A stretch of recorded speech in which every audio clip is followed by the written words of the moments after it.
स्वराज्य न्यूज मराठी, माझा हक्क, माझं राज्य, स्वराज्य। नाशिक महानगरपालिकेतील सत्तेचा लढा पुन्हा एकदा तापला आहे। उपमहापौर पदासाठी शिंदे गटाच्या शिवसेनेनं आज अधिकृतपणे अर्ज दाखल केला। शिंदे गटाच्या शिवसेनेनं नाशिक महानगरपालिकेत आपली ताकद दाखवत उपमहापौर पदासाठी वेग पकडला। विलास शिंदे हे उपमहापौर पदासाठी इच्छुक असल्याची माहिती समोर आली असून आज त्यांनी गटनेते अजय बोरस्ते आणि शिवसेना नगरसेवकांसह उपमहापौर पदासाठी उमेदवारी अर्ज दाखल केला।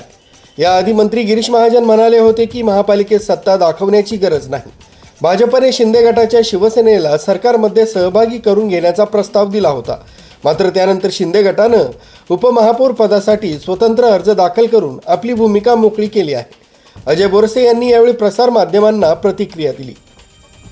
उपमहापौर पदासाठी नाही, मला असं वाटतं की संपूर्ण महाराष्ट्रामध्ये कुठंतरी महायुतीचं वातावरण आहे आणि यामुळे सर्वत्र महायुती होईल असा साधारण मला विश्वास आहे।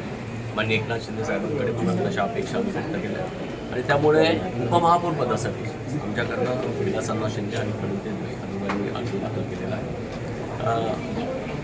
युतीत लढायचं आहे की विरोधात बसायचं आहे याचा सर्वस्वी निर्णय शिवसेनेचे मुख्य नेते आदरणीय एकनाथ शिंदे साहेब यावर निर्णय वाक्य असताना देखील आपल्या पक्षाकडनं उमेदवारी अर्ज दाखल करण्यात आले इच्छुकांकडनं। तर मुळात असं उमेदवारी अर्जच दाखल केला नाही तर आपला क्लेम कसा राहतो, त्यामुळे उमेदवारी अर्ज दाखल करणे आवश्यक आहे। कारण शेवटी ही ज्याला काय म्हणतो निवडणूक आहे, निवडणूक प्रक्रियेमध्ये लोकशाहीमध्ये प्रत्येकानं सामील झालं पाहिजे हे मतशाही सांगतो। हो, मला असं वाटतं की मी पण असं ऐकलं की त्याचं म्हटलं, परंतु भारतीय जनता पार्टीचे अध्यक्ष म्हणजे सुनील केदार ते स्वतः शिवसेनेकडे महायुतीचं प्रपोजल घेऊन आले होते।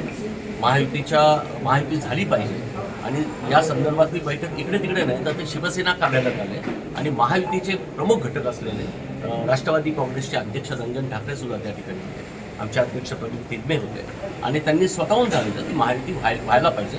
मला वाटतं त्यांच्यामध्ये कुठेतरी समन्वयाचा अभाव आहे। आता एक अशी पण चर्चा आहे मला या संदर्भात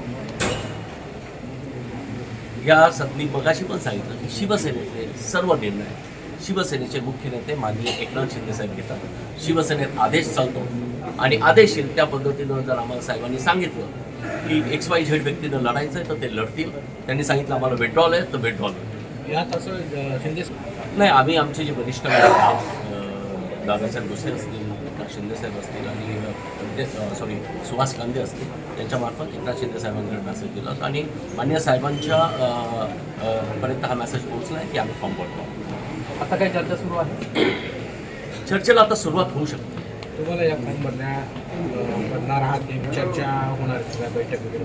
नाही, मुळात आता आज ही जी काय फॉर्मची प्रक्रिया आहे या संदर्भातलं कोणी फॉर्म भरले आहेत काय त्याचा पूर्ण अहवाल आम्ही माननीय एकनाथ शिंदे साहेबांना देऊ आणि साहेब ज्या पद्धतीनं आम्हाला इन्स्ट्रक्शन्स देतील, आदेश देतील त्या पद्धतीनं लोकल लेवलला बोलायचं असेल तर लोकल लेवलला, अन्यथा मला असं वाटतं की वरच्या लेवलला ही बोलणी होऊ शकते। ठाकरेंच्या सेनेतही काही शिवसेना शेवटी एकाच विचारांची वाटा, त्यामुळे आणि सगळे आम्ही सहकारी आहोत, त्यामुळे निवडणुकीपुरता ठीक आहे।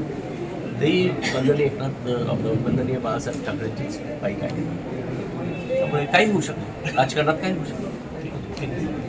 शिवसेना शिंदे गटातील विलास शिंदे आणि प्रवीण तिदमे यांनी महापौर पदासाठी उमेदवारी अर्ज दाखल केला।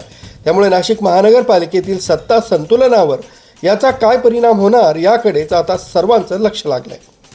स्वाती शेलार, स्वराज्य न्यूज मराठी, नाशिक।